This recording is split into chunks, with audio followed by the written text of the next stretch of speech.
I think the only time I met you would have been at like some comedy club that's like inside of the downtown building, and you go to like the 9th floor, and then something was going on. I met you through Ellie, I believe. Okay. Oh, Wine Knot. Yeah, is that it? You take an elevator up to a place I didn't know. Yes, yeah, the Wine Knot Skybar. Yeah. Yeah, it's my friend Cam's bar, and yeah, I guess I did comedy up there. I got to host their first show. Man, I did bad. Really? Yeah. This night you were good. Was I? So it was probably the one that I think I know what one it was. By the way, pull this up a little bit closer to you, about like this distance. Right here. Yeah. And then you can hear yourself a little better. Yeah. Yeah, I think that was the one. It was kind of a showcase. Like me, Ellie, Bridget. Yeah, exactly. Yeah, I did like 20 minutes and I was wearing like a Cosby sweater. Yeah, exactly. I remember the night. Yeah. Yeah, like a greenish sweater. And I remember just thinking about how hard it would be to like be conducting a group like that, like leaving. And I thought about comedians that night and like how much that they have to coordinate, and it's like a social, like psychological thing more than anything. Also, I'm sorry to make you adjust it again. Closer? Yeah, there you go. Okay. I know it's like right up in your grill. Yeah, it was I just just like, it was got like a like little under your chin. Yeah, so like I thought that was cool though. Yeah, let's just do it like this. Hell yeah. The whole yeah, I remember that night, that show being fun because like everyone in the main room, like right in front of me, was like old people. Yeah. And then everyone kind of, I imagine you were kind of sitting in the bar, other area. Exactly. And that was like the younger people were. So it was really great when I'd go to like really dark or fucked up places. The outskirts were into it. Mm-hmm. And I would just lose everyone right in front of me. Yeah, like, they had like the shock value buffer. Yes. And then we got to watch them as part of the show too. And yeah. Yeah, I felt like my set was going in and out of like lighting up the whole room versus lighting up the back of the room. Yeah. Whole room, back of the room. That's Wilmington demographic though. It is. Being a comedian. You're appealing to downtown and Wrightsville Beach simultaneously. Yes. Mm-hmm. Which is what you're doing that night, I think. Because they had like, like visors on or whatever, crossed legs, vest. Yeah. It's all, I mean, I've always like divided it, like at the open mics, it's usually the younger crowd that wants to come because, I mean, it's a free show and it's during the weekday. And then the weekends, that's when like people are like buying tickets, and that's where you have like the older, predominantly white crowd from Landfall. Like they're cutting loose. Yeah. That are like, I like Cosby because he's clean. Exactly. But anyway, yeah, let's pop into this thing. Garion is how you pronounce your name, right? Yes. Okay, got it. Because my dad's name's Marion, and it's it's spelled the same, just with an M instead of a G. Gotcha. His parents understood phonetics, whereas mine did not. Right. Is it a French name? So my last name is French, and then my first name, I'm named after the protagonist of a fantasy novel. But my dad only read to like the 10th book, because on book 11, Garion has a son named Garion. But he always read it internally. So like he read it and digested it as Garion phonetically. And then I got like an audiobook from the library when I was like 11, and I put it in the speaker, and it was like, Garion walked down to the river, and I was like, no. Okay. All right. Before we get into it, I have to read an ad real quick. Oh, nice. Yeah. This is exciting. This episode of the Creativity Theory Podcast is brought to you by the Hot Wheels Crazy Croc playset. Time it right, I'll take a bite, drop, in just the right way, make it to the boat, oh no, you got away. I'm the Crazy Croc. Crazy Croc playset from Hot Wheels. Available now at your local retailer. Batteries not included.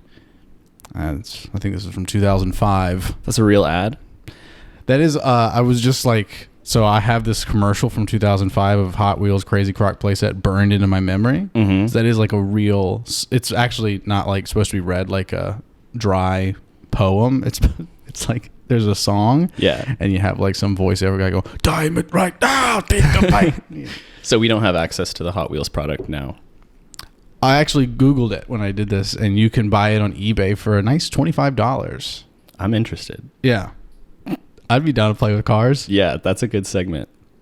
My great uncle, he's passed away a couple of years ago, but he had Down syndrome, and he really loved Hot Wheels. Like he collected, like he had like at least 1,000 Hot Wheels cars, and in the home he was living in, he just had them like lined up in the specific order. And when I would go visit him, I was really young, And I also was like a child at like Mm-hmm. Hot Wheels. And so if you went in there and you played with any of them, like you moved any of them and you came back in the room, he would know immediately and he would freak the fuck out. Wow. Yeah.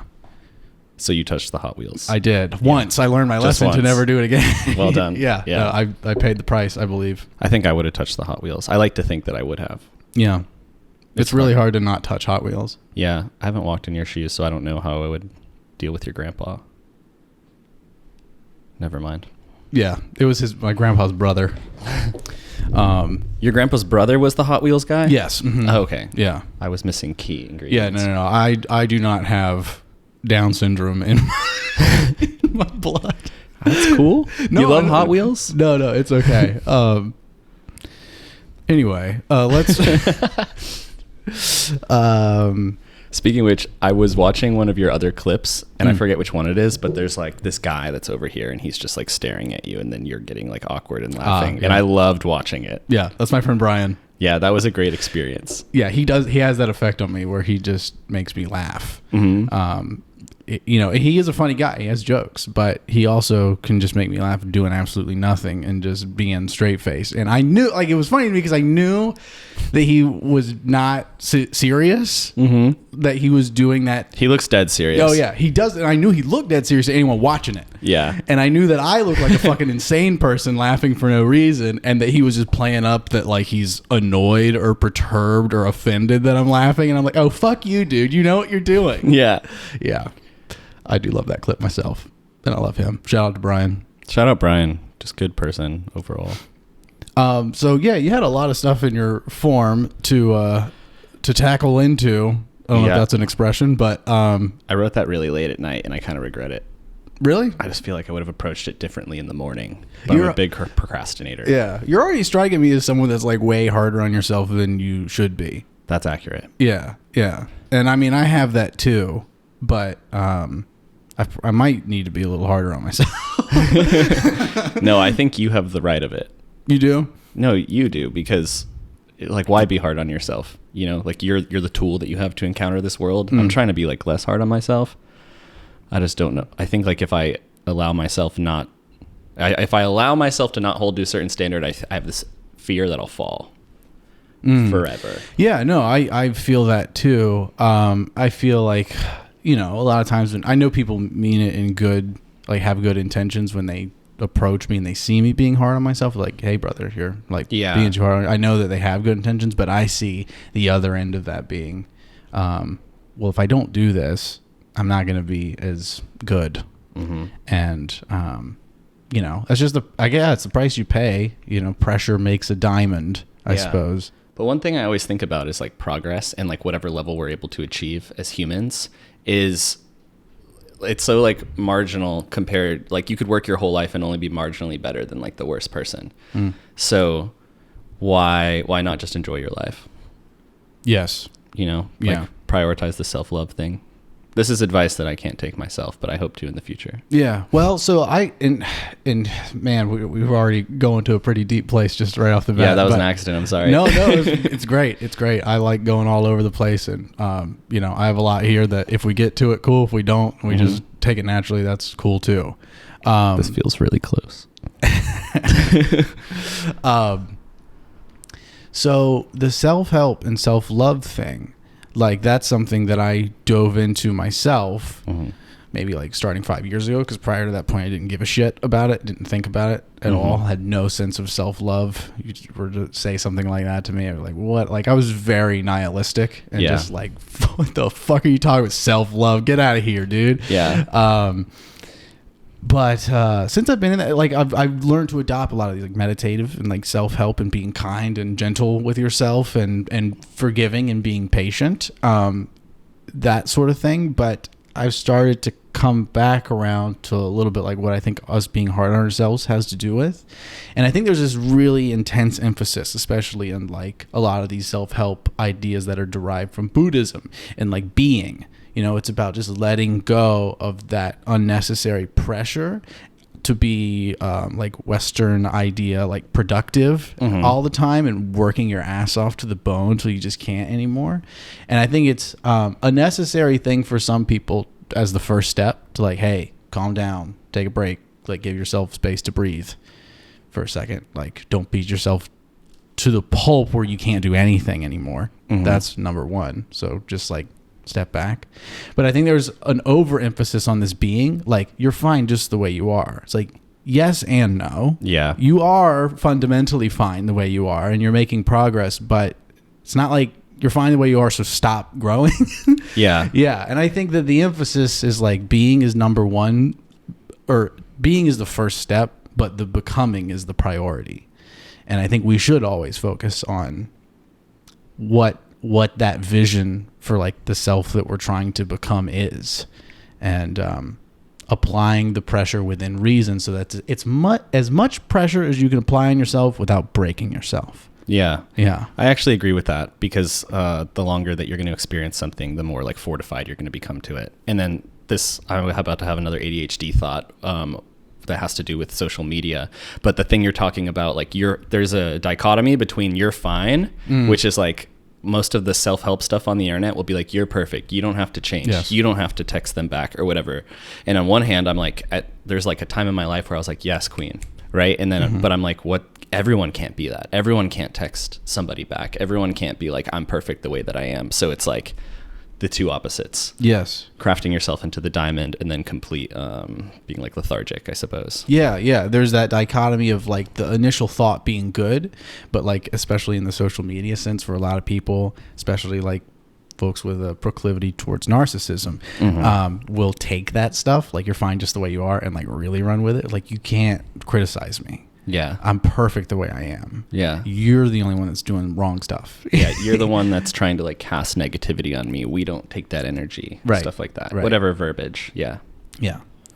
And then that leads me to the very common thing that you had in your form, which was like, it's uncomfortable to write about yourself because there's that inherent feeling of narcissism. Yeah. Yeah, man. I always get really uncomfortable when I have to write a bio for myself for any reason, whether it's for some listing page for my business or me personally, or it's, I'm doing a show and they want you to write your own bio for the marketing. I hate doing it. Yeah. But there's, narcissism, I feel like, is a really loaded word too. Like, people throw that around. Yeah, I think that like the longer we go into language, like we use more severe words that are available to us to the point where they become like a little bit numb. So like if narcissism is like the extreme that we're going to use, because earlier like saying self-centered didn't sell our point, then it becomes a little convoluted. But narcissism is real. I feel like it's bred into us, and I feel like it has to be part of like your brand. Like the other day I had to write a resume, which is like, I do it like once a year or something, or like a CV, but this was catered towards a specific event. And it was awful. Like your whole 20s are catered towards like figuring out how to talk about yourself in almost ways that like you weren't taught to talk about yourself earlier on. Like I wouldn't come up to you in a bar and be like, yeah, I'm a really great like team player. I'm like fantastic at this. Like you would feel like an asshole. Right.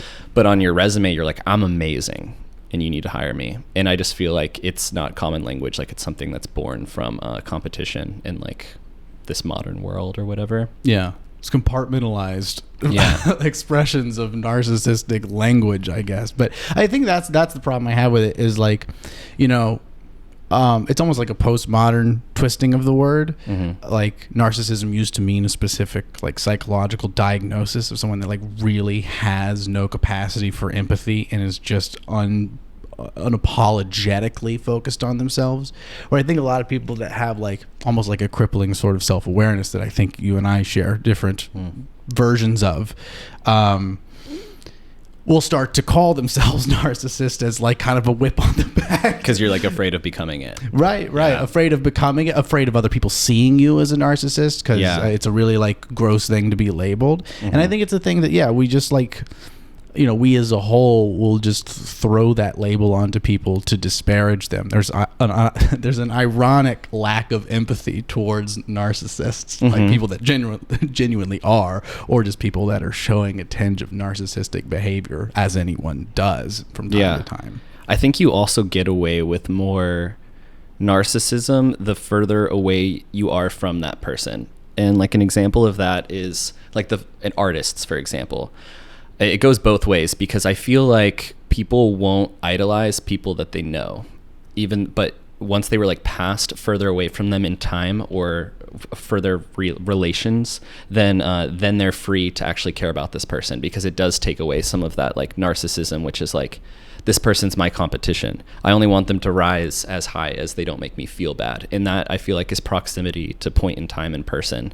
So there's just like such an interesting attribute about it, because that's narcissism too, is like not loving people around you for fear that they're gonna like succeed more than you. Oh God, yeah. And I think it's subconscious. Like, it's hard to say that, like, people wake up in the morning and they're like, I'm gonna take so and so down, but it's like a passive, I think, almost like insecure thing. And I think we've all like seen ourselves doing it. I think being aware of it. Yeah. I agree with you. I think it's an unconscious symptom of like true narcissism, to like secretly hate when people around you are gaining success. Yeah. Whether it's someone that you consider a friend or not. Because you're not hating them and their success, you're hating yourself for not having that success and just taking it out on others. Right. And it's also a warped idea that their success takes away from your chance to have success. I mean, it honestly could be more the opposite, especially if that's someone close to you. Yeah. like being around, having people around you that are successful is good for you. Yeah. Not just from direct connection, but just like surrounding yourself with people that are experiencing what it is you're going for, having more people like that around that share this sort of dream. I think a lot of that has to do with how we've, like, as humans, find so much comfort in like the realities that we've digested. And so like sometimes a huge part of that reality I've seen is like other people have best friends, but as soon as that best friend starts to change, it doesn't fit their volume of reality. So like if you were to ask them if they wanted the best thing for that best friend, they would be like, of course, but you might inadvertently be doing things that are keeping that person from their version of success because it doesn't fit the comfort of your reality. Yes, absolutely. Yeah, I hope I said that in a way that makes sense. Yeah, no, to me it makes me think of a situation where like I mean, let's say let's say you and I have been like longtime friends, and maybe we go way back, like middle school, high Good school. Times. And then, Oh yeah, Miss Johnson. Yeah, Miss Johnson. Oh. Yep. And then in college, you know, I'm doing a lot of the same stuff that we've been doing in middle school and high school. It's not going anywhere, and we still get along on those things. But then you also have some things that you're going and doing on your own, and then you make a career out of that, and you kind of explode, and that assumes most of your time, but you're doing really well, and it makes you happy, and it's more fulfilling than anything we ever did together. And I might be so attached to our friendship that I will genuinely be giving you advice, not knowing that I'm doing this in this sort of shitty way, like trying to like steer you out of this external passion, and then even trying to guilt you into like, you're losing me as a friend when you go pursue that. Yeah. And that's what you outlined kind of made me think. It's like, it's not like some sort of villainous attempt to hold you back, but it is like accidentally a toxic attachment. Yeah, I think that's well said, because I really truly think that most humans I've met, like almost all of them, don't have any bad intentions. And I think most humans are constantly working towards making their reality towards, they want to become better. I think most people want that. So I don't think anyone has these vicious things in their frontal lobe, which is like, you know, like we're processing, and so it feels real. I think most of it's subconscious. It's in the background, and it's weighing the levity of like your inner, you know, you're like your shadow self. Yes. So yeah.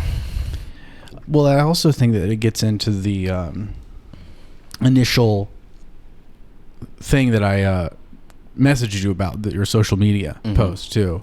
I think a lot of this unintentional, like not being having intentional bad intentions, and that seems like redundant. Over redundant. That's a redundant way of saying it. Tautology. Yes. Yeah, this unintentional negative sort of behavior towards people around you.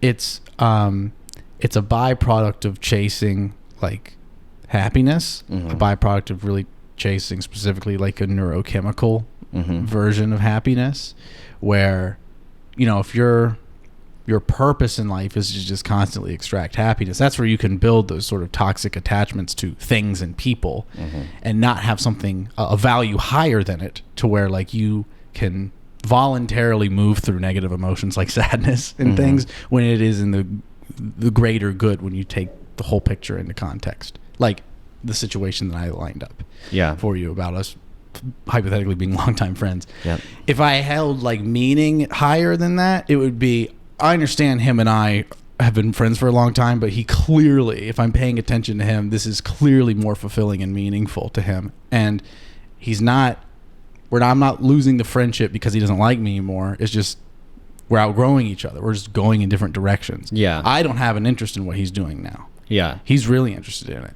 It doesn't make sense for him to force me into that, or for me to force him out of it. Yeah. Yeah. Well, that's a whole like step of removal from like understanding the big picture or enlightenment or whatever you want to call it, because social media and these things, like you've heard of dopamine cleanses. Yes. But they're very Pavlovian. Like when you're a kid, I touched the stove, it was hot. I don't do that. I did this, it feels good. And like now we're having, it's the simplest thing. Like why would I not pull my phone out and get a little bit of dopamine whenever I'm like sad? And it's passive. Yeah. I got a huge dopamine rush when my phone just went off to that. Yeah, I heard that little ding and I got a little bit too. Yeah.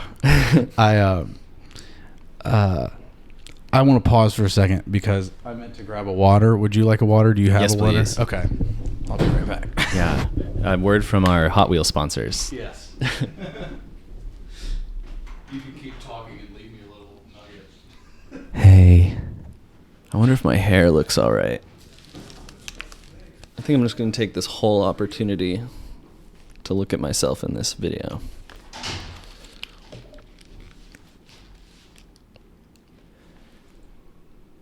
You remember back in middle school when there was entire culture formed around kids yelling the word penis louder than each other? That was pretty fascinating.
My apologies. Oh, thank you. I'll use my coaster here.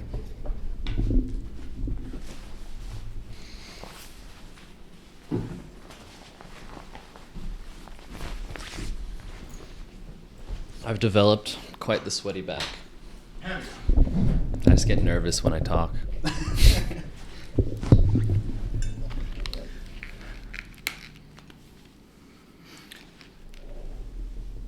I get a huge dopamine release when I talk.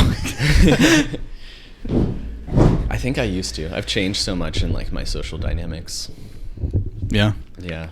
I don't know what it is, but like this past year, I just like, I want to pull this closer. oh, shit. So sorry. I just like listening a little bit more. I don't know. Big transition phase, I think.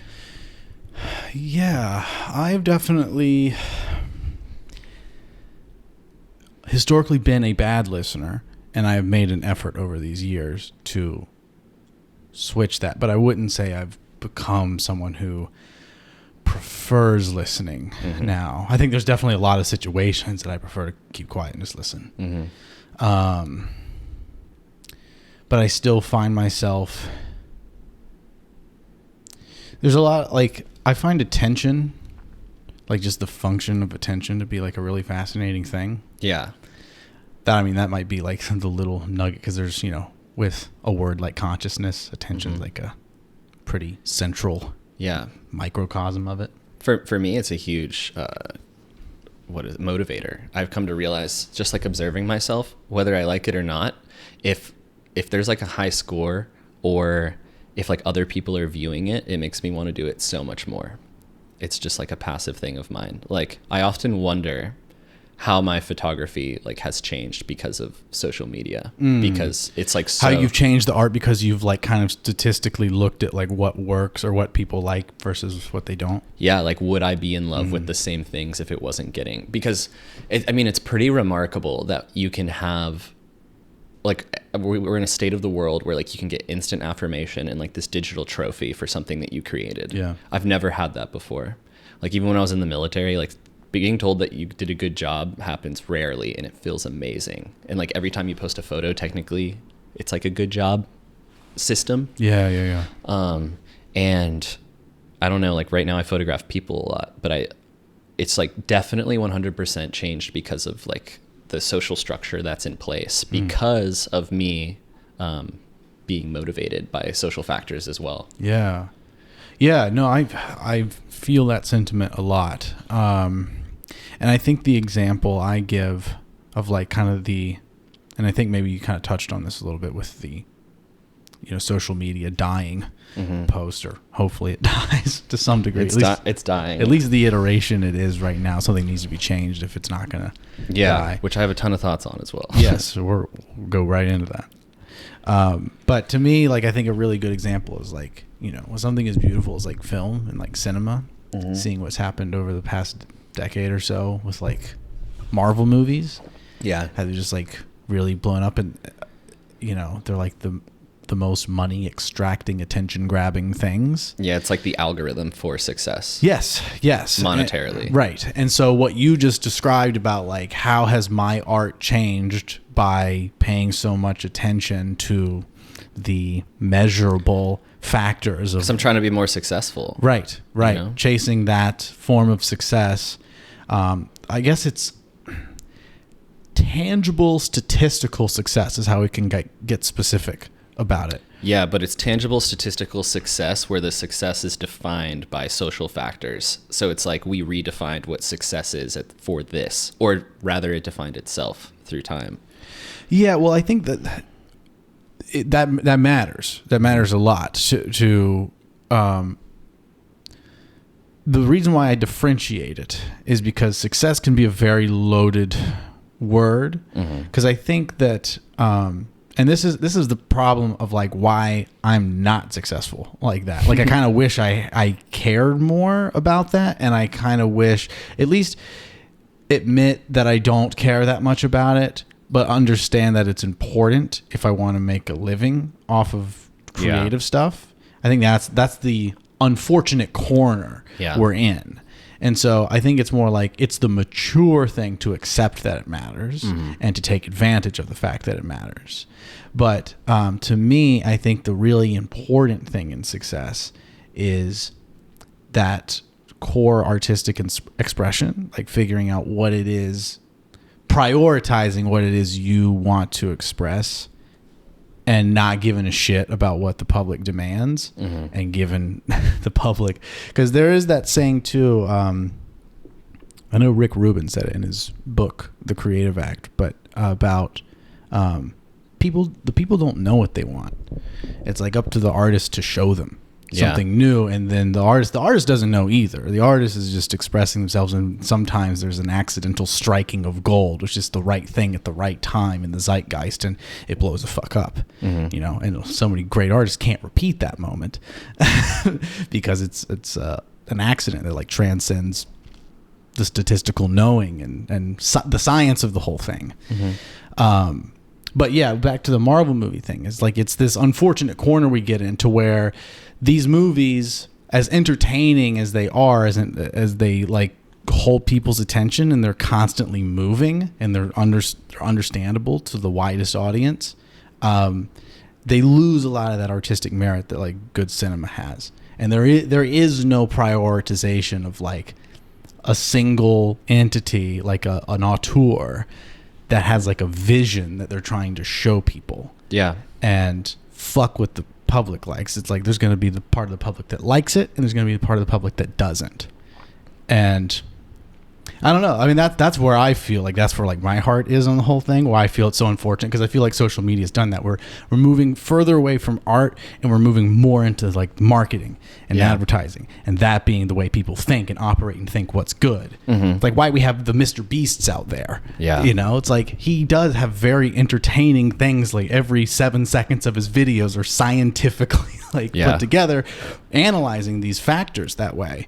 But if you compare that to like some, you know, old comedy sketches or whatever, it's like those things have way more artistic value. Yeah. And they move you more. There's more emotion and like realness to them. Where Mr. Beast, it feels like you're watching a 17-minute advertisement. Anyway, I think unfortunate, the word you used, or the term unfortunate corner, I think is apt, because it's like this unfortunate corner of culture that was destined to happen, and it's happening everywhere with this like boiling point of humanity. And what I mean is like this like late stage with just the sheer number of variables and people that we have on the planet is like causing all of these things to come to a boiling point. And what that is like we always have to beat the earlier versions of ourselves at whatever that defined success is. And so like in a free market system, like everything that is like competitive for money, this is where movies have to end up. This is where songs are going to end up. And then like there is still the indie factor, but the companies that get more and more money that are in charge of production aren't going to funnel money into them unless they're like, I have extra money and this is a passion project. You know, it doesn't make sense. You have board members to answer to. You have to do better than you did before, which is like this no ceiling limit to success. It's impossible to achieve eventually, and we might be starting to see it.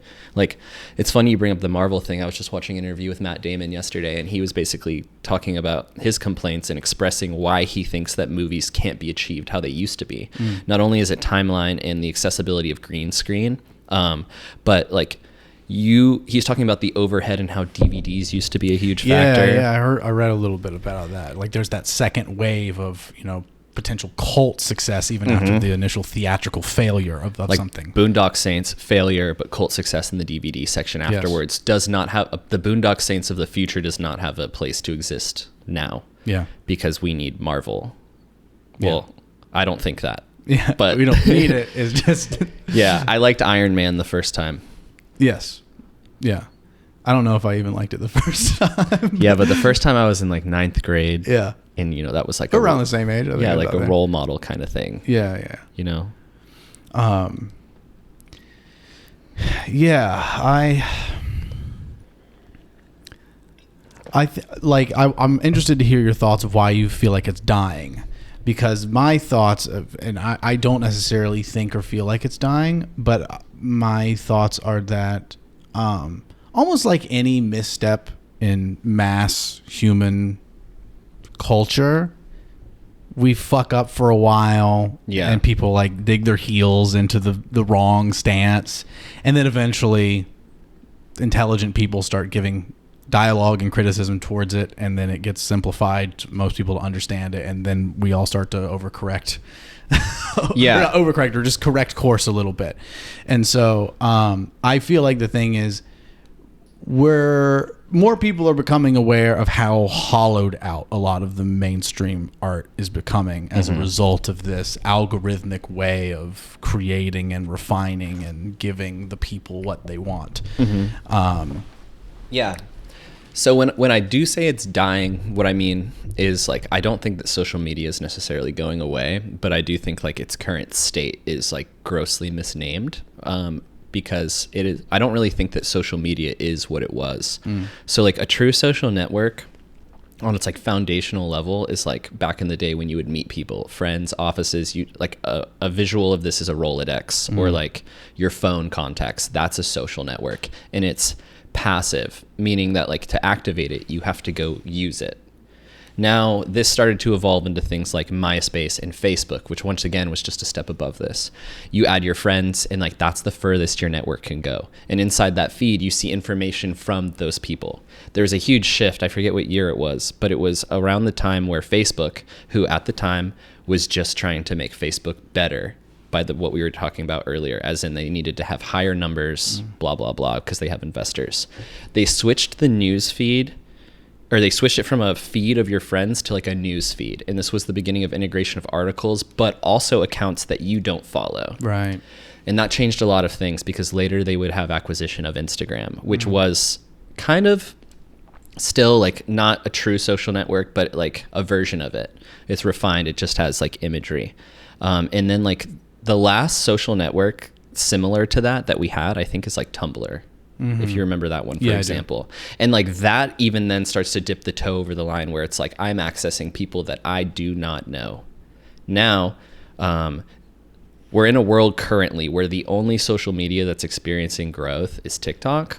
And because of that competition, the other companies are trying to like emulate their success, which is also like, I think a lot of people think is going to lead to a downfall because they're not creating their niche for themselves. They want to be like the one-stop shop. Meta, it's logical, right? Because like that ceiling isn't there. They need to achieve it.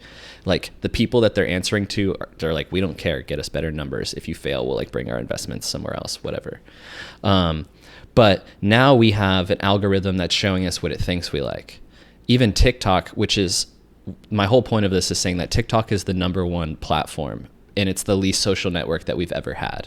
Yeah. It just happens to be a place where we all consume the same things and can link and send them to one another. And my friend the other day sent a poll out on their story just asking if anyone's ever taken an Instagram break and if it was beneficial for them. And it was like 60 people said like yes and 2 people said no. And that's a commonality. I've seen that. Like, you know, every month I can see a post of somebody talking about taking a break, feeling the need to announce that. And there's the dichotomy between like, I'm taking a break, but I also have to answer to this invisible digital world. And like in there lies the exact like point in time we're at, like in existence. It's like, I have to take a break from this thing because it's causing me harm, but I need to update everyone on it because I have to come back. Yeah. Because I feel the same thing that you do, which is I'm a creative. And if I don't have a social media, people aren't going to see what I'm doing. I'm not going to be relevant. And then people aren't going to know that I'm creating and I won't get like hired and stuff like that. Is that going to be like a halt to my progress? So I'm at this like weird transition period where like a lot of other people, I'm realizing the damage that it's doing to me. Back in September 2022, I took a little bit break from Instagram. I was doing like an hour a day and then I lowered it to 30 minutes a day. And I've been doing that for 6 months. And back then, the first month, I would have told you that I would be like, yeah, no problem. Like, I'm actually like doing fine, not on social media. And it's like every month I discovered something new about myself. And it would be along the lines of like a day when I posted a picture. I like how much more my screen time would go up on that day or how I would feel if enough people didn't like comment on it. And these were things that I had hidden to myself in the past because I didn't want to be this version of a person that like is using social media like this. So it wasn't until I was removed from it from like several months that I realized that these are parts about me because I'm trying really hard this past year to just like observe what's going on. Like, what am I naturally doing instead of just guiding the thoughts, which I think I've had a tendency to do most of my life, which is like, I am this person and I'll repeat it until I like become that. Yeah. But yeah, with social media, I also realized, like anytime I was feeling down about myself, I had like a great desire to post something that would give me worth. I'd be like, this is a really good photo that I have been storing away for a day like this. And like, that's very simplistic notion. It's very basic. Everybody does it every day. But for me personally, when I'm looking at myself, I have to think about whether I want my happiness to be contingent on whether all these other people think that my work's great. And then I have to wonder, like, when's the last time that I thought something was great because I thought it was great? Right. So I think it's like really easy on these like social media journeys to quickly start to observe all the negative behavior in everyone else that you don't like. And that's just us holding on to like a life raft. That's just being like, no, I'm not as bad. What I'm trying to do is not look at that. I'm trying to observe social media and how it's impacting me now, because it doesn't really matter whether these companies or not think whether they like, because I've seen documentaries where they're talking about how they've engineered it to hold our attention. If you've been off the app for a while, it like sends notifications. Of course they're doing that. Yeah. It doesn't really matter. But that's why you gotta just take it off your phone entirely. Yeah. And then like, can you?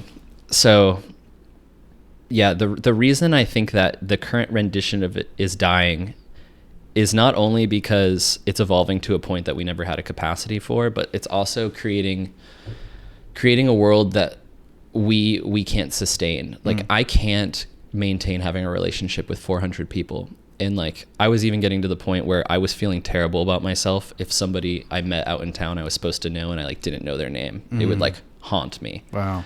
To the point where I would like practice it and stuff like that, hoping. And then you get anxiety about meeting people, and that's just a very small, granular, like local level. Yeah. And then like witnessing that every day, I don't know. It's very comparative. Like I was doing this. I'm like just trying to make my life better constantly. So, or find some semblance of peace.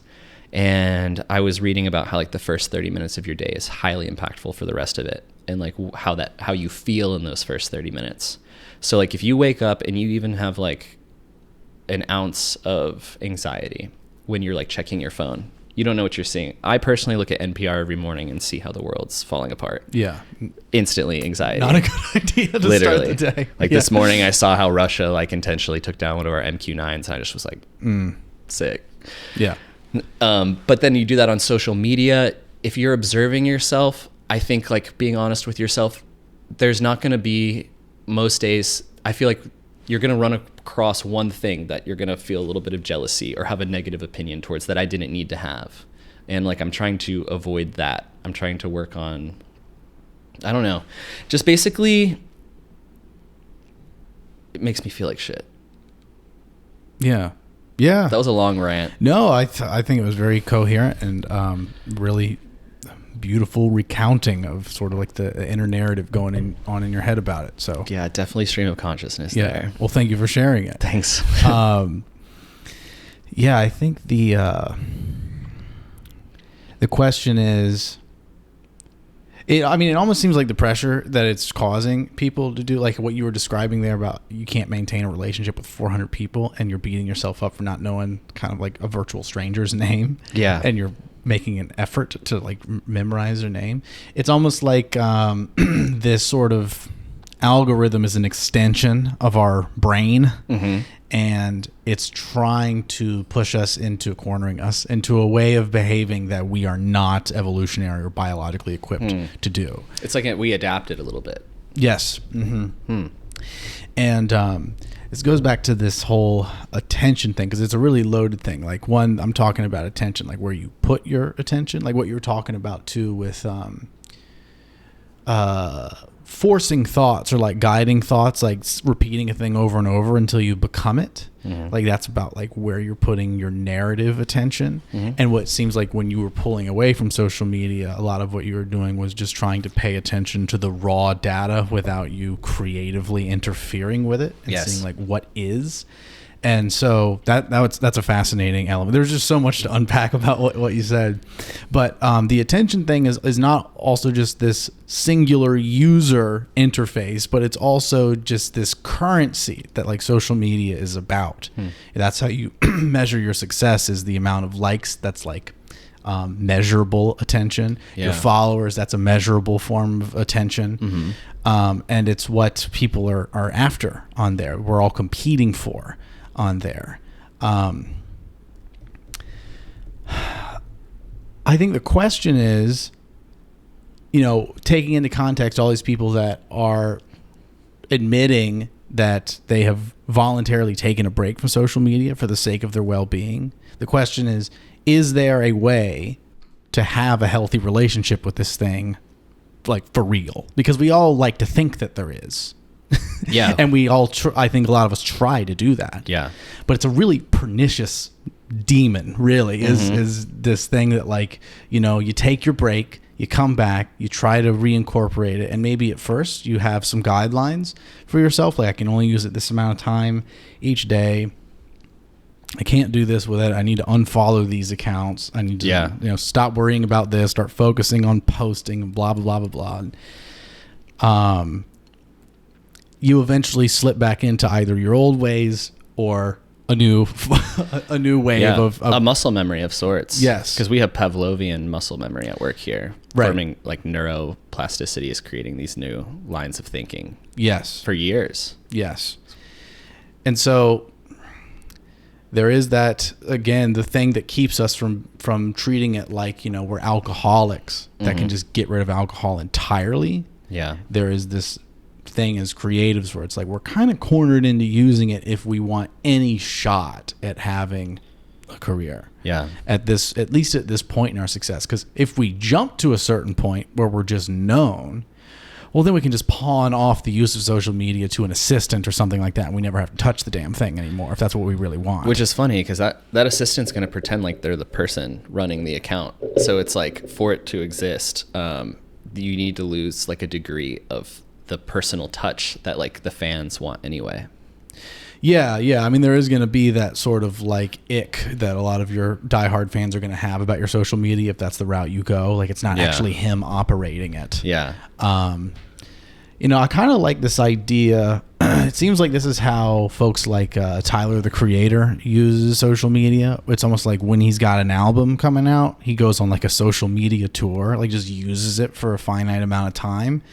And then when he's done, he's done. He stops, and you don't hear from him or see him anymore for another like 2 years. And then he hops back on for a few months of promoting and engagement. Mm-hmm. Disappears for a while. That's what I found like my new approach essentially is going to be is that like, because one of the things I preached in the past is that before I've landed on this kind of like point in time that I'm at, is that my creative endeavors aren't going to change. I'm just utilizing whatever tools are available to me at the time. And that's what I used to quote Instagram as. I was like, I'm shooting vertical just because it happens to be like how it is at this time. I just lost the exact point I was going to with this. Oh, it's I knew that was going to happen once. We were talking. I said the social media tour thing. You said this is how you're going to. Oh, yeah. So essentially, I want to like be creating outside of social media without ever having it taint my thought process, as I already have observed that it does. So what I want to use Instagram for is like a landing site to almost catch like the sediment at the bottom of the barrel. So like if I like decide that I wanted to like work on like some portrait series, and I thought a good way to do that would be to like create a video of it, then I want to do it in its native form instead of being like, I'm going to create this video and optimize it for YouTube. It sounds nice right now, but I know the fellow inside of me eventually is going to be like, well, if you just put this here, it'll be a little bit better. But then I was thinking that things like that, like Tyler Creator, is, if you're not actively using it, then like you don't need to post a selfie just to like stay relevant. Right. It'll be like, I worked on this thing outside of here, and then I'm going to put it on TikTok and Instagram and Twitter just so that it's available now. Right. And then you don't have to be attached to it. Yeah. But we love the dopamine in between. You know, like even though you can consciously not love what's on your feed, you are subconsciously loving the action of doing something that's given you that happiness feeling before. It's weird being able to hear yourself. Yes, yeah, the feedback in the ears immediately. Yeah, it kind of like trips me up a little bit. I love hearing my own voice, so I think it. No, I'm used to it now. I'm ready. Yeah, if you get closer, you hear more bass. Bass. Yeah, it's weird thinking about the different kinds of social media, like relationships. I like me personally with each one, because like Instagram now feels like the main hub where I have the most engagement. Mm-hmm. Like it's where I exchange the most messages with people. It's where I seem to get, and it's not a lot. Like I don't get a lot of attention on there, but that seems to be like my main. If I want to promote something I've made, it's usually through there. Yeah. I'll also post something on Facebook because a lot of like older people friends are there rather than Instagram. Yeah. And that gets maybe like a secondary amount of engagement. I use the shit out of Twitter. I have virtually zero engagement on there. Like I use it almost as like a private journal, like a micro journal, where I just say random shit on there, and sometimes it's a little joke. Yeah. Sometimes it's a sincere, like spilling my heart out emotional post or thread. But I almost kind of like that no one's paying attention to me on there. Yeah. Because if I feel more free to be raw in a way that I don't feel as comfortable doing on somewhere like Instagram, where people are paying attention. That reminds me of this like crazy point that I wanted to bring up. Is like kind of the breaking point for me was I had a shifting realization of like how my mind changed versus how many people were seeing and perceiving me in a way that has never bothered me before, which is like on my story that you replied to, I wrote about how I feel like we're going to feel really silly in the future about the 2018 to 2022 period of time where this was all becoming, it seemed very normal. But I think like once we're outside of it and like we review ourselves, like from a historical perspective, if we ever sort it out, it's going to look really weird. Cause like, I don't know, narcissism being bred in, like if you go to an average person's Instagram, it's going to be a flood of their pictures of like their face.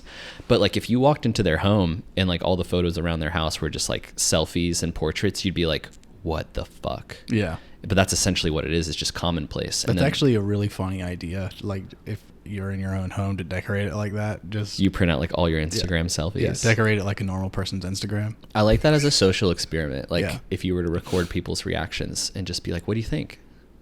And then afterwards ask them, be like, why didn't you like it? You liked my post. Yeah. That's cool. Yeah. Oh. I do like that idea. Anyway, distracted the thought. I lose my train of thought often. No, it was my fault this time. It's okay. Don't have it. Don't have it. Well, I think you were going a little bit there with the, back to the social media as we see it, being embarrassed about it in the future, like looking at this era.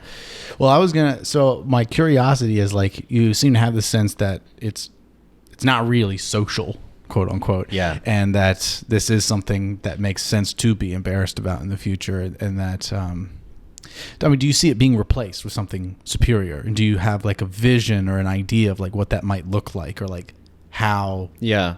I do think that just as we're seeing cultural trends and advertisements, like I get Vogue delivered to my house just as a photographer to like study the market, and I've seen a huge shift in depictive ads, a shift from very polished clean work more to like flash, and you see a shadow and it's not perfect.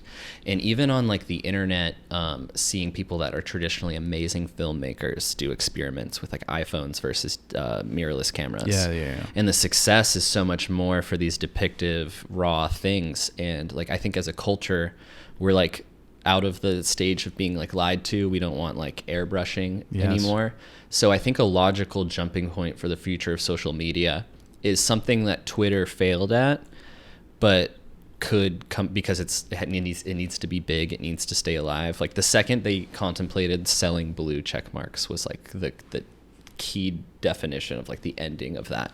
But I think just as the advertisements have been more rebellious towards like clean, polished work, I think smaller social medias like Discord are things that are going to prevail, because there are great things for social media. For instance, like we can hear the truth from like people in other countries that like where their government would be the ones reporting like what was going on.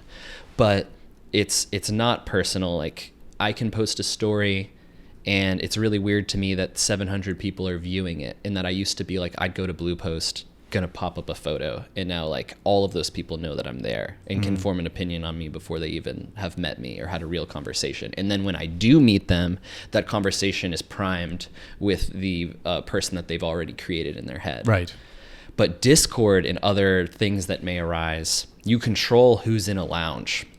So you can have like a niche thing, like if you just wanted to have a social media for your creatives group, like then there's like 40 people in there and you can actually care and become a member of that community. And that's realistic. Yeah. Because like the advent of this amazing world where we see absolutely everything is also a death place for inspiration.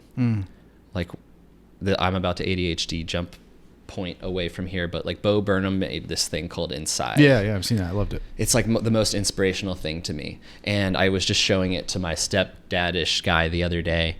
And stepdadish guy. Too much to go into there for the podcast. I get it. Yeah. My mom's been married 4 times. I get it. Okay. Yeah. Wait, maybe we're related. I'm just kidding. So it's super inspirational to me because it's this special that was put on Netflix that he made himself utilizing the best of the line equipment. Yeah. But still, because to me, it represents that I can do that. And then my stepdadish figure commented that it's really also like that is the peak of what a person can achieve. I don't know if I necessarily believe that, but there's a somber like tone to that. And that's in part by encountering the whole world at large. Mm-hmm. And I think there is a problem with being demotivated if you're not going to be the person that's the best at something. Whereas there's still a place for you to be like the person that adds the creative value that you do in the small social media of like 100 people that you know. Yes. And that's more effective and it's more valuable to the human experience, I wager. And I think that's going to be a result of all of this. I think humans want more interpersonality. Yes. And in a way that they can handle. Like I said, I think based on this study I read, we can actually only truthfully handle 20 relationships. And so when you put people in that circle, you're inadvertently moving people out. Yes.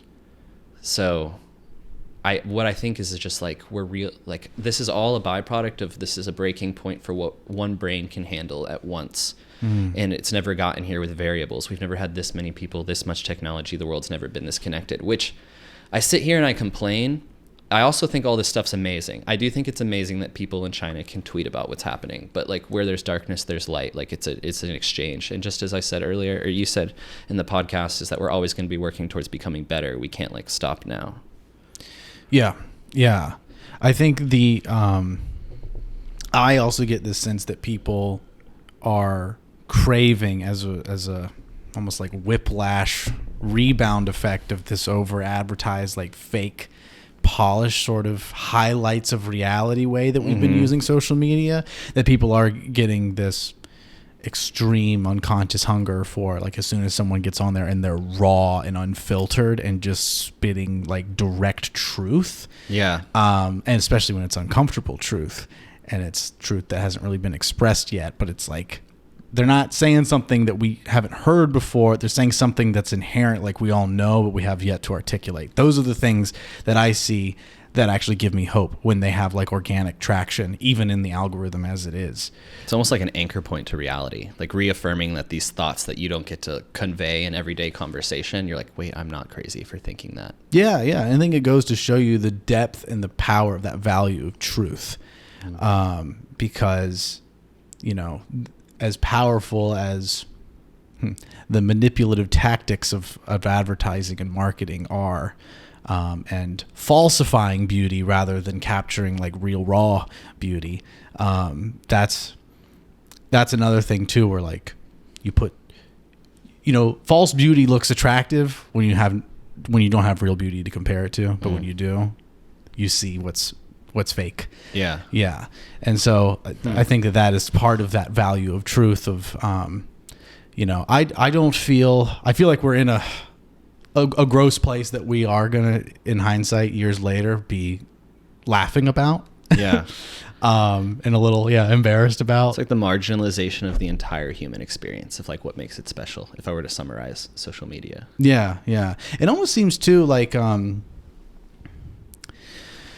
if you think about like the invention of the computer and like the mass consumption, like when it became like a consumer product, a lot of us were just using it to play like solitaire on. Like that's funny to look back at. And I think that this is a version of social media. Like the first thing we went to was just like the really shallow surface fake portrayal of our summarizing our lives in this fake way.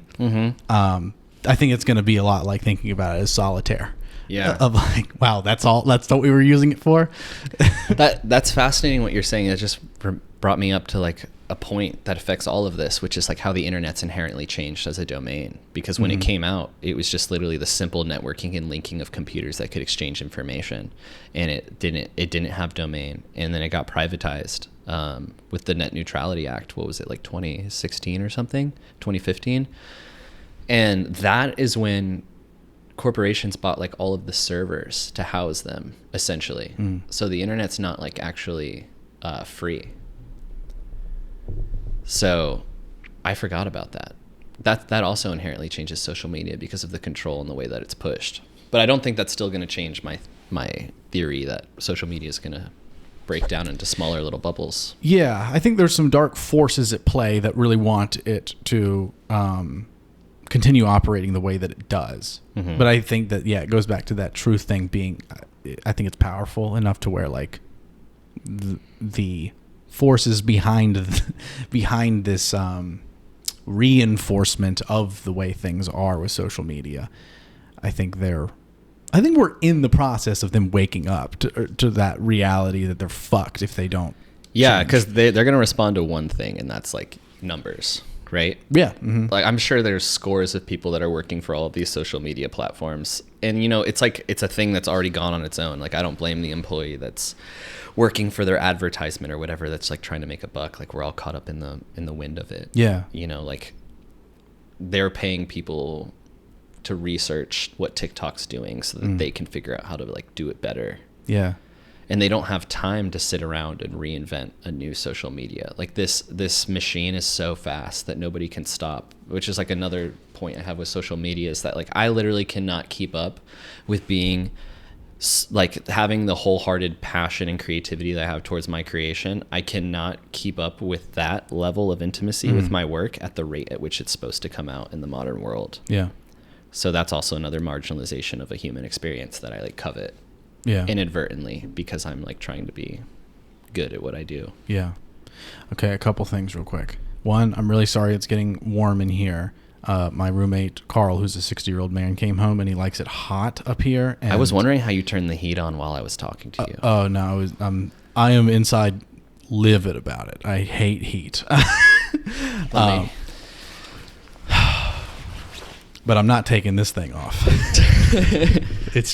Does it have a zipper, or is it like a girl's one where if you have to pee, you have to take the whole thing off? It does have a zipper. I can unzip it. I got a shirt on under here, but I'd rather sweat than take this thing off. Mm-hmm.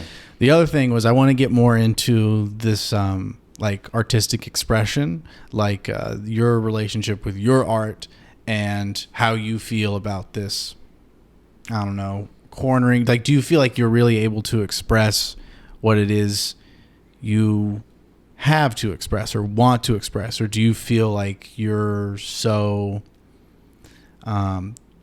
unfortunately at the whim of the current model of this thing to where you aren't able to express what you do? You feel like it's a thing like I have to get to a certain level to where I can even think about doing that, or do you even think about it in this way? I think I'm at a crossroads where I realize that if I don't make a change, that I have to keep going further down a road. Mm-hmm. And part of this happened. I had a professor that asked our whole class. We were in like a photography lighting class, and our first assignment was to share we had to reverse engineer our dream career path with photography. And this was 2020, I believe. And so like at the time, my career path was reverse engineering Annie Leibovitz, how to become like the biggest photographer. And as I was reverse engineering it, I realized all of the facets and like all the trouble that would come with that. And like I realized the lifestyle that accompanies that. I liked the idea better than the action. And so I understand the business structure really well. I understand what I need to do to continue on. But I am like refusing to do it because I don't think that the monetary resource outweighs the resource that I need right now, which is like peace and happiness, which is a resource I don't technically always have, but it's one that I would like to be as consistent as the others. And not like happiness in the way that like I need my phone to give me dopamine. Right. But peace more so. What was the original question? And it was a messy question. It was just that, and it's actually I think I'll go here because maybe this will help me come around and hone in and specify it. You said in your form, my biggest frustration on the planet are humans, and yet they're my favorite thing to photograph. Mm-hmm. So they're your human beings, portrait, model, photography. Yeah, that's like your favorite form of photos.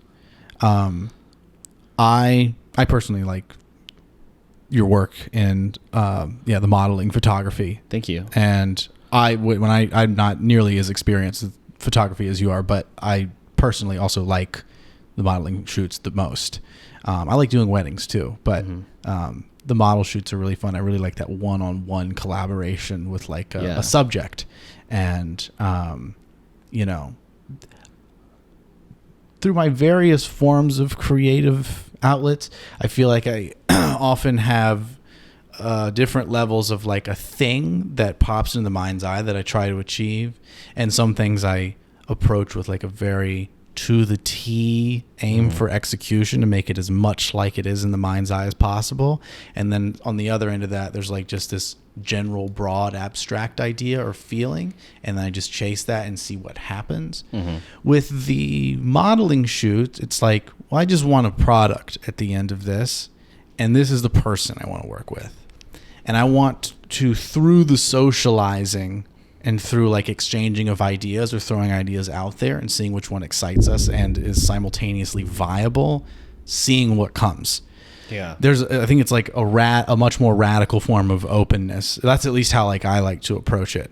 But I wanted to hear your thoughts about what it is that attracts you about that particular form of photography, and why you love it so much. That's a great question. I think part of the frustrations that I have with people is also what creates the depth of like my love for the work.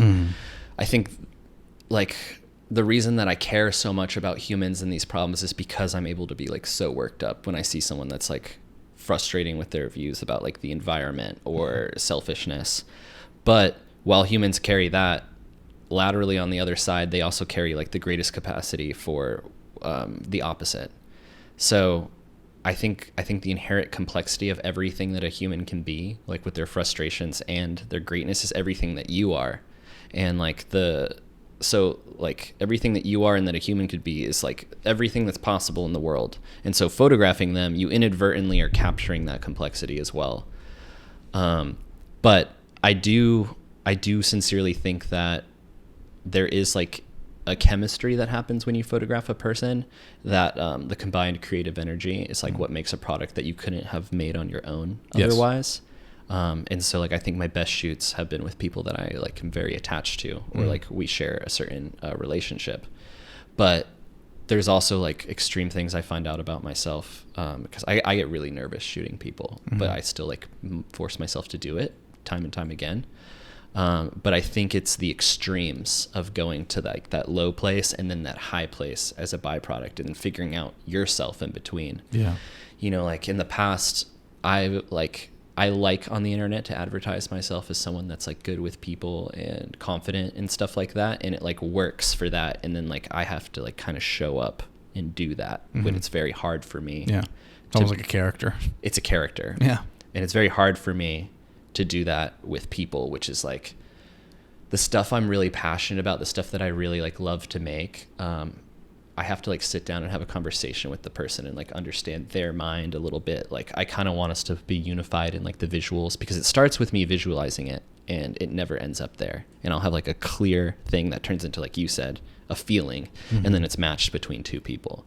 Because I hate modeling, like, so I very much respect it.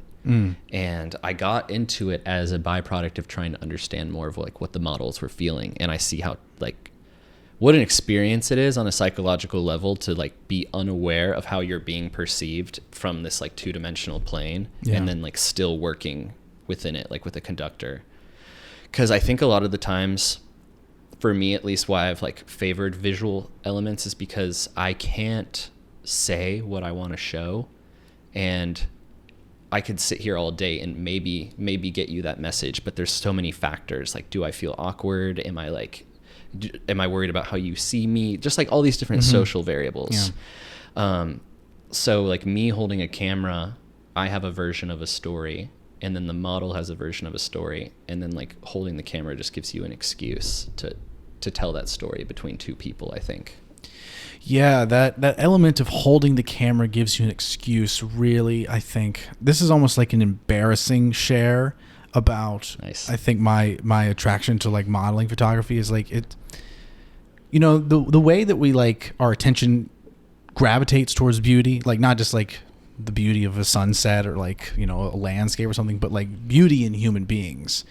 You know, whether that is a physical beauty or just like your emotional attachment to someone that you know. It's like you can have that. I feel like I'm someone that has that for people, and the camera is almost an excuse to get around them and like spend time with them and get to know Yeah. them and capture their beauty and like transmute it into art that can be Yeah. shared, that they can appreciate, you yourself can appreciate, and more people can appreciate. Because I feel like a lot of times without that, I wouldn't be allowed 10 minutes. I would have no other excuse to have even 10 minutes to be around this person and get to know them. And so yeah, like you wouldn't walk up to them in the street. You wouldn't ask them questions that you're wondering. You wouldn't know what it's like to have that exchange. Yeah, well, it's like I might walk up to them in the street, but I'm not going to get a yes, I'm down to hang out with you under any other pretense other than, can I take some pictures of you? Yeah. You know? And so that using it as an excuse for bonding, it's like it's a, you know, to me, I feel that's really secondary. It's a secondary motivator that I think generates an element of that nervousness that you're talking about. Mm-hmm. Like it raises the stakes and makes you a little more invested in putting your attention to the detail and really not just trying to capture the beauty of the subject, but also pair them with a relatively beautiful background or composition of colors and shapes, and, you know, angles and lighting and that kind of thing. But it also, it just makes you care more when you know, because otherwise you photograph something or someone you don't give so much of a shit about. You might not put that kind of attention. You have to have something on the line. Yes. Right? Mm-hmm. You need to raise your heart rate a little bit. Yes. Yeah. Yeah. I've done some pretty wild things with art in the recent years that have raised the stakes, and they've been... There's been quite a plethora of experiments that, you know, in hindsight maybe weren't smart ideas, but even some of the not smart ideas, there's an appreciation to be had for them of like, damn, I'm glad I'm not doing that currently. Yeah. But I'm glad that I have that memory and that experience. I think photography is a fascinating time capsule for more than like the person that you're taking a picture of, but it's also like a portrayal of like how you were viewing the world and like what mattered to you. Like even Annie Leibovitz, I forget who she photographed, but she took the person out into like Times Square and he was completely nude and like painted all over, and they just hopped out and took the photo. And like that's Annie Leibovitz, like the most successful photographer in the world. And you know, it's not like an amazing photo.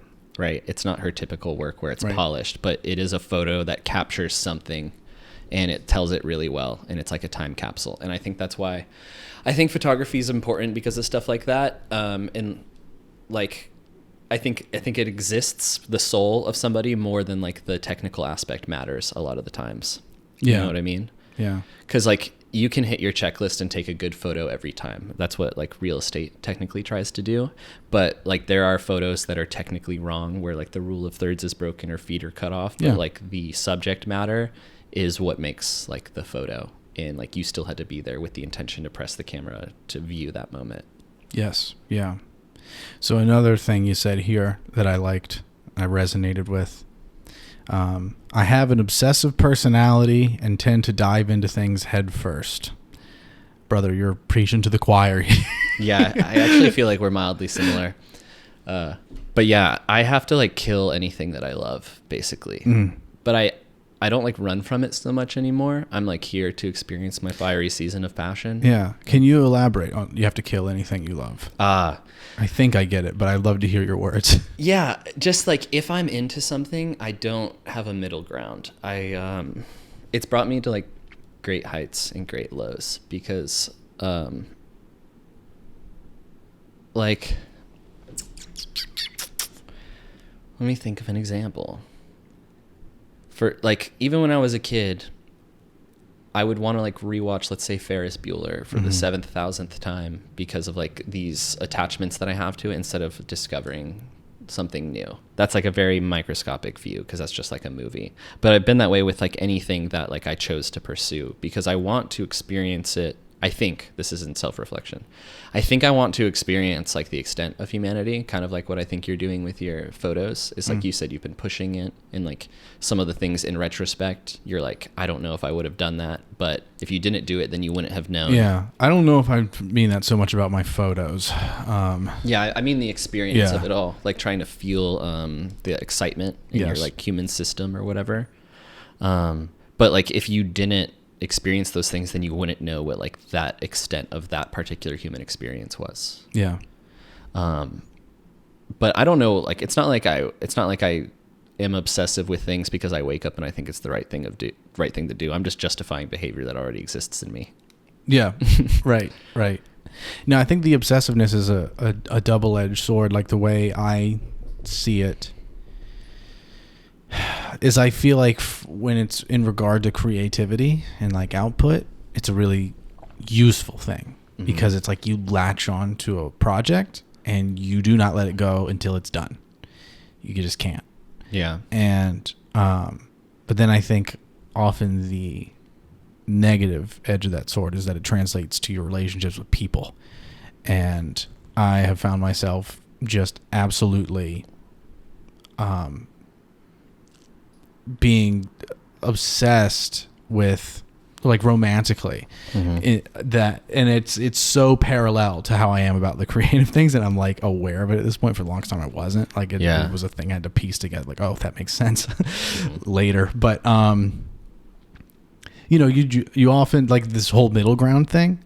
Most people would prefer a middle ground. Most people would prefer a little bit at a time, and to not like move quickly. But when you just are a fiery explosion of passion immediately, and you're unrelenting with it, it's a really repulsive thing for most people. I think that. In that, especially in that romantic context, it's rare to have people that respond to it and appreciate it and like it. And it's one of those things. It's like I'm even with that awareness, it feels wrong and sickening to compromise it and mask it.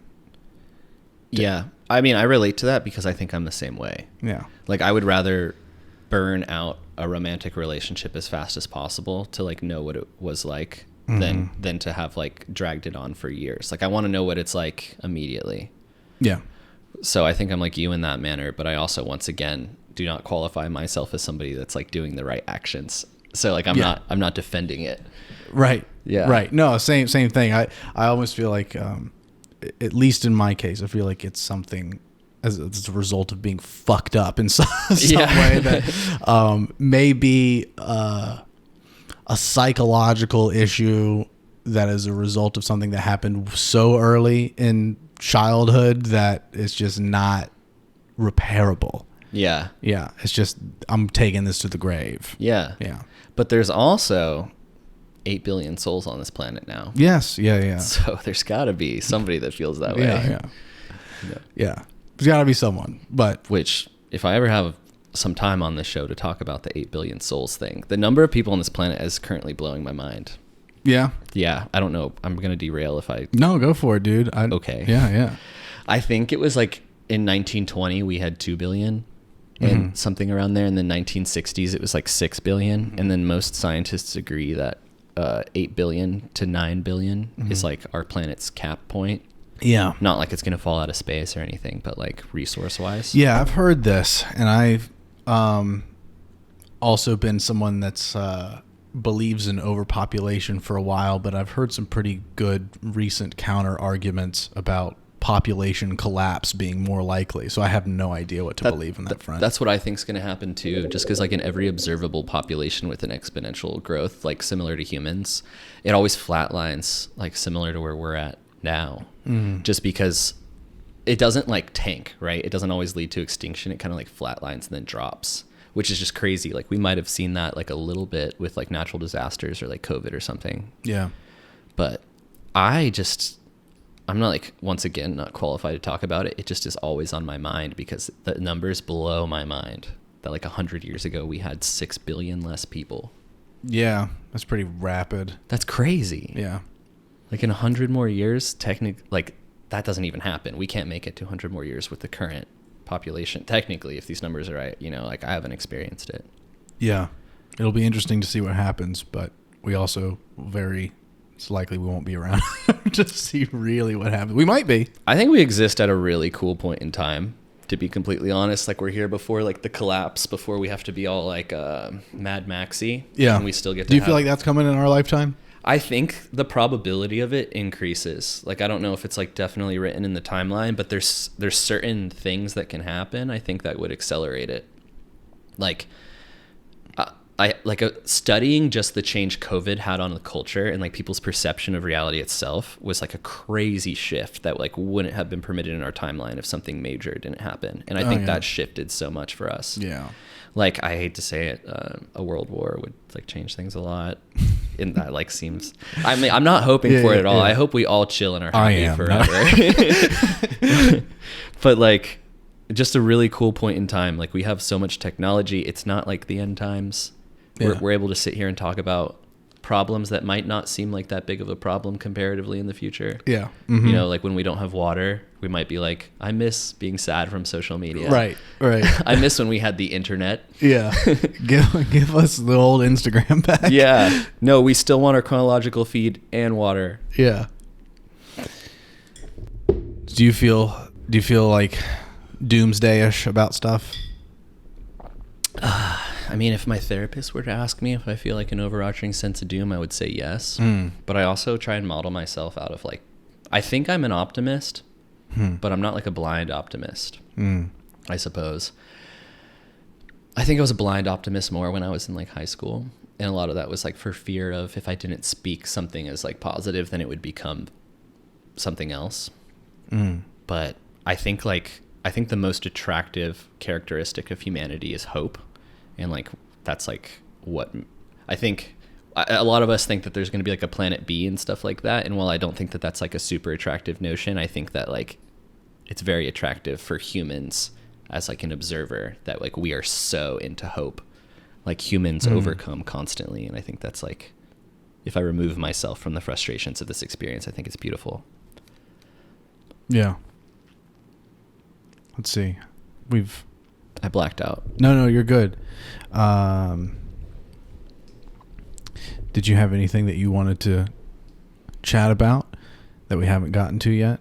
I only have a little bit more here that we haven't. I like your orange jumpsuit, to be honest. Thank you. I just got out of prison.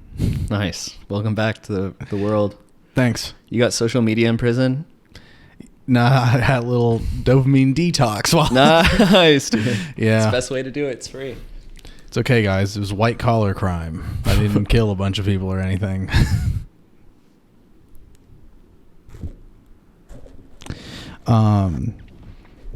Okay.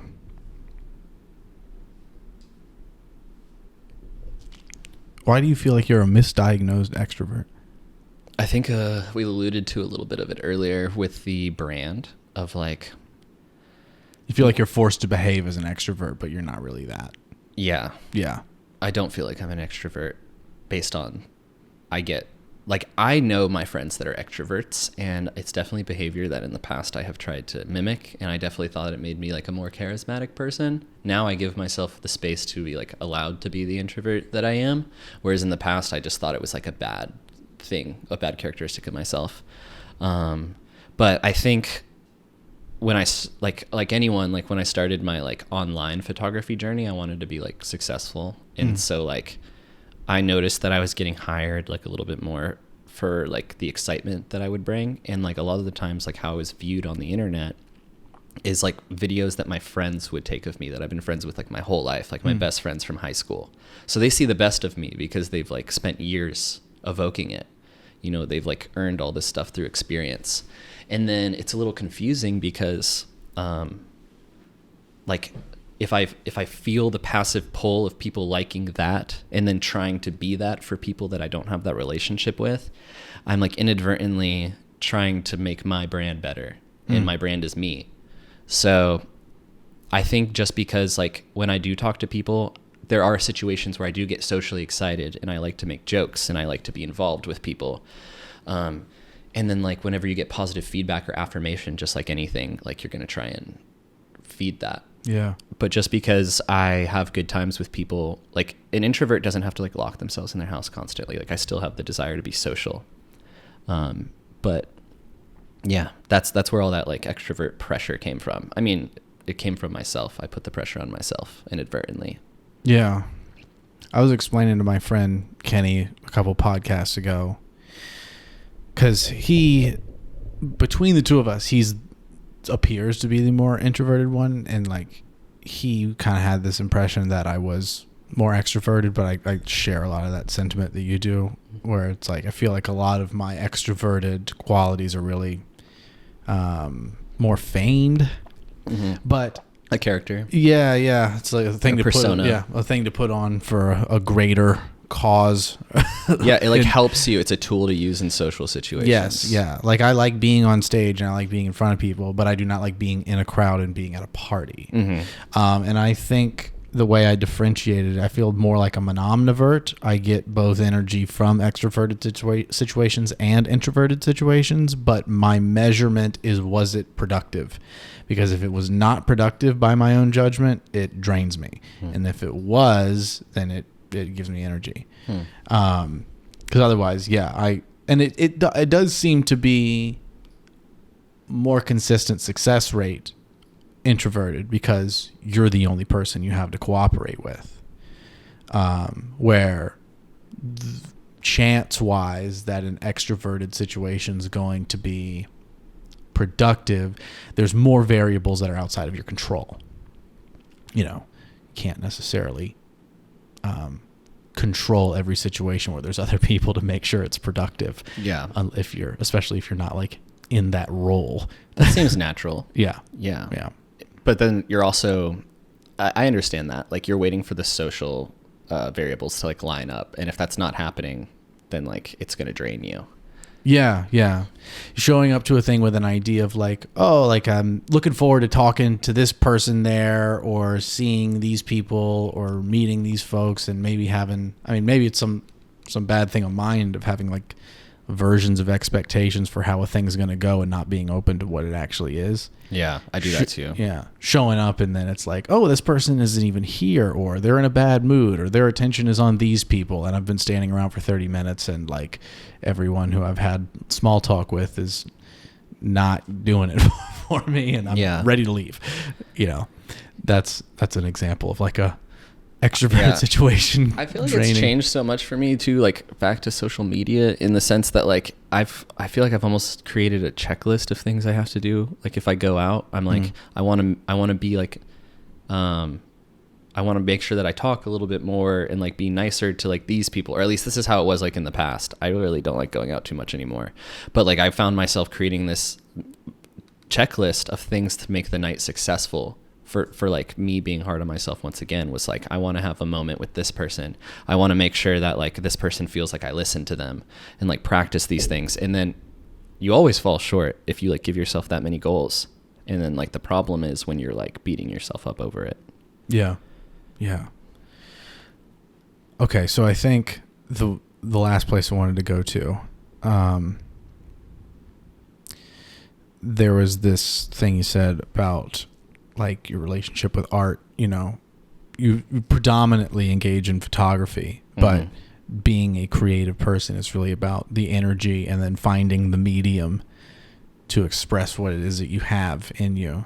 Yeah. And that you have a number of other things that you engage in. But I also wanted to ask you too, I really liked what you said earlier about reverse engineering, like your vision for the career that you want to have.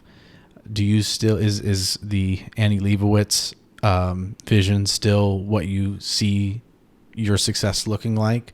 Or after reverse engineering, have you sort of warped that vision into something else? I'm really glad you asked, because earlier when I lost my thought process, it was because I was trying to finish that point. Okay, good. And the reverse engineering of that made me realize that that's not what I wanted.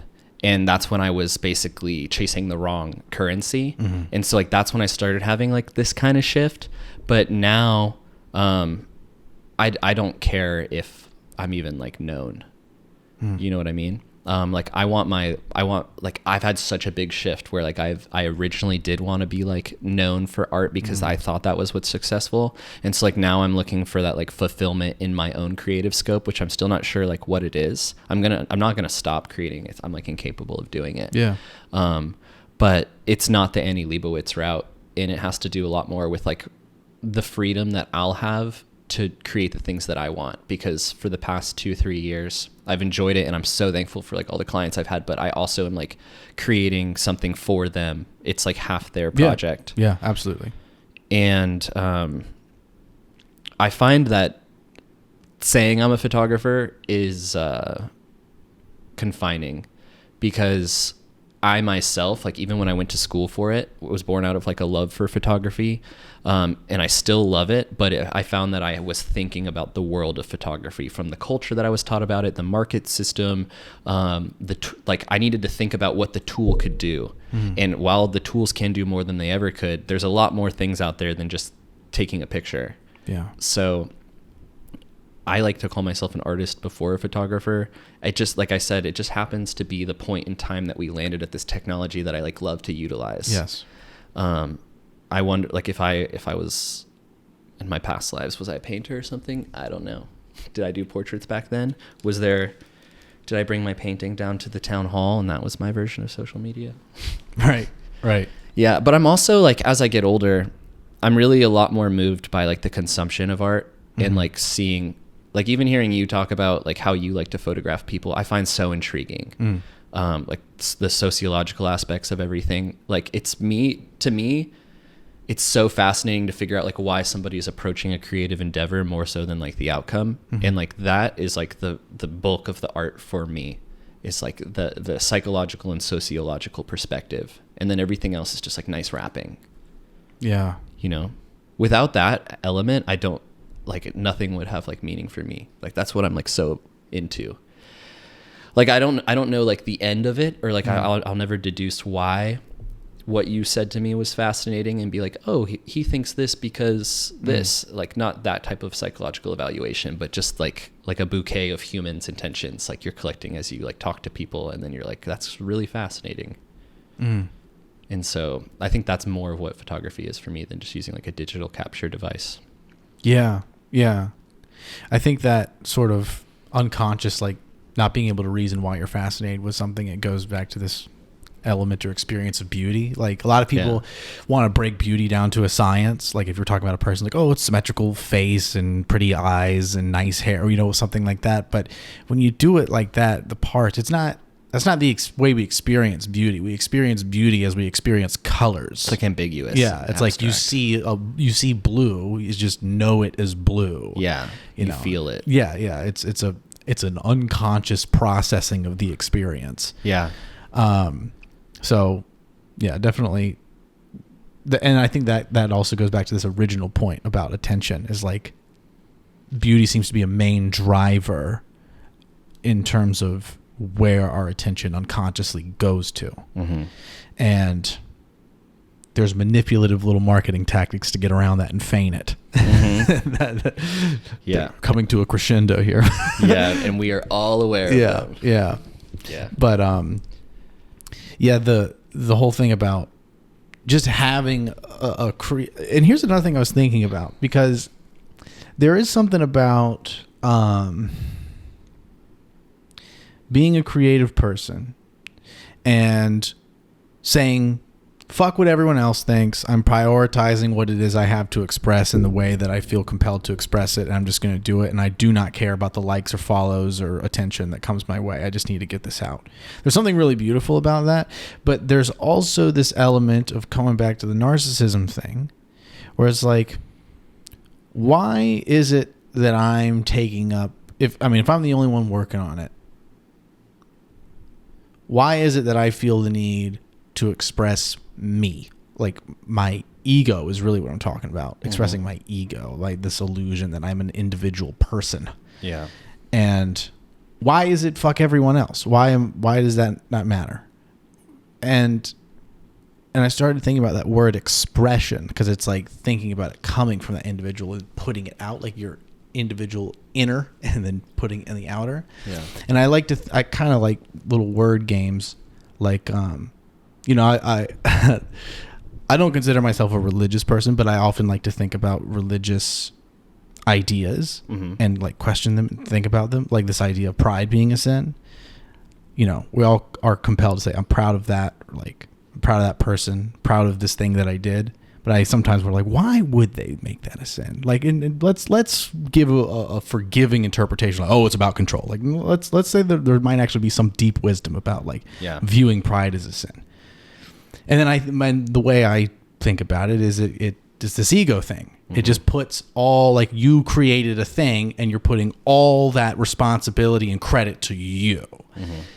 And so I'm like, I think the way to twist it is gratitude. You're grateful that you had the opportunity and the resources and the time and the community around you, or the social thing elements that led you to the ability to get the thing done. Yeah.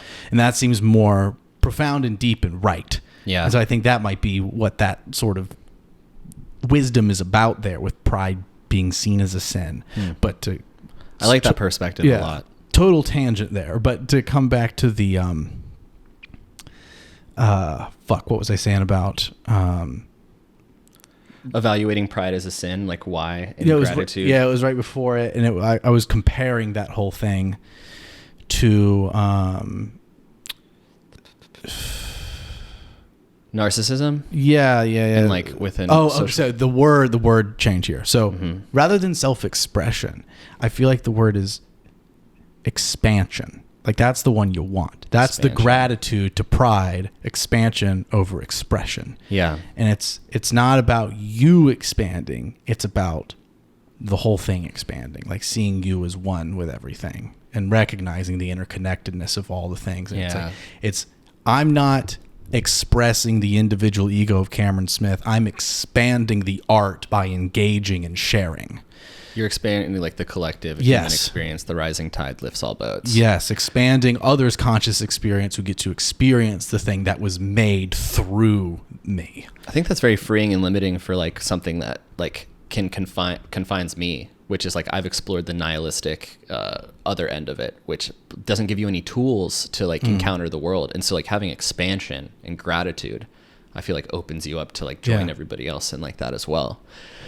Because I've gone back and forth too, just like growing up and thinking like, you know, dealing with the frustrations that I see in humanity is like using myself as a way to deal with them, which isn't good because I still have to like go through this experience and use myself as a tool. So like having myself pay for what I think is like wrong with humanity doesn't make sense because I still have to like go live the next 30 to whatever years. Maybe. Yeah. The nihilistic thing. You've experiencing Yeah, what about nihilism, bro? It doesn't fucking matter what I do, does it? Dude, would you have Nietzsche on the podcast? Do you feel that you still view the world through a nihilistic lens, or do you feel that you had a shift? I think it's a shift for sure. Like you were once that seeing the world through that lens. Do you remember that shift? Was it like a distinct thing, or was it just like a gradual? It's only a shift I recognize in retrospect, where I still have nihilistic tendencies, but I don't think it's foundational anymore. Right. Whereas I realize that that's like a place that my mind goes to rest and see and like logically deduce the world and compartmentalize it for some reason. And I think a lot of that was a lot of the stuff I saw like traveling through the military made me very nihilistic. Waking up to NPR and seeing the stuff that I used to see with my eyes. Yeah. But I think that like, whereas normally that optimism would be like just blatantly like trying to turn off something else, now I'm able to view that nihilism and see whether it serves me, you know, instead of just being like, I have to be this optimistic or this. Like I definitely think for some reason, me included, humans have the tendency to like want to have one blanket mentality that they can just like put themselves under, where like some person might want to be like, let me think an example of this. Be like, I want to be known as the person like rides my bike. And then like there's a certain amount of steps that you have to take to go through that to be that. But it's like you don't need to hold yourself to that standard to allow yourself to be like a facet of that personality. You can just go ride your bike right now. Yeah. And that's all Nietzsche was trying to say. Is that you can go ride your bike, right? Go ride your bike. No, I'm just kidding. I just wanted to have a tie-up at the end there, and I didn't have a good way to close my thought. That's okay. No need to close thoughts. I got really sweaty during this whole podcast. Yeah, I feel bad about the heat thing. It's not the heat. I was just nervous. Oh, nervous. Okay. Yeah, I feel like I got unnervous towards the end. You got nervous towards the end? Unnervous. Okay, good. Well, I'm glad you're not nervous anymore. Thanks. I know this is probably the first time I've done a podcast with someone I have had like no conversation with. How is that? Prior. Yeah, how is that being like the first one? Like, I thought it was good. I feel like you and I both have like a complicated and messy way of thinking. Yeah. And I think I caught on to that like almost immediately. I was like, oh fuck. I was like, we're going to go off the rails. We went off the rails. Yeah. And it was like we were talking about ideas we were like kind of like barely able to grab onto. I would have brought a notepad if I like knew you. Yeah. Because there's so many ideas that I like lost because we were just jumping. Right. Well, there could always be a round two. I enjoyed this. Did you? Yeah. Yeah. Yeah. Thanks. Because like I said, I was nerve-wracking. It's nerve-wracking coming out and like sharing your like what's going on in your head. Yes, absolutely. I appreciate you being willing to do that. Having not talked to me before. Yeah. It's quite the risk you took there. Yeah. Well, I already saw you on stage and I thought you were cool. And I liked the photos that you just recently did with the colors with Morgan. Oh, yeah. Thank you. It was like a junkyard thing. Mm-hmm. Yeah, That's a really cool idea. Yeah. But I liked all the teals. Anyway, I just got derailed. What's up? I think we could wrap on this. I think that was a good... Which camera do I look at? Thank you for tuning into the Creativity Theory podcast.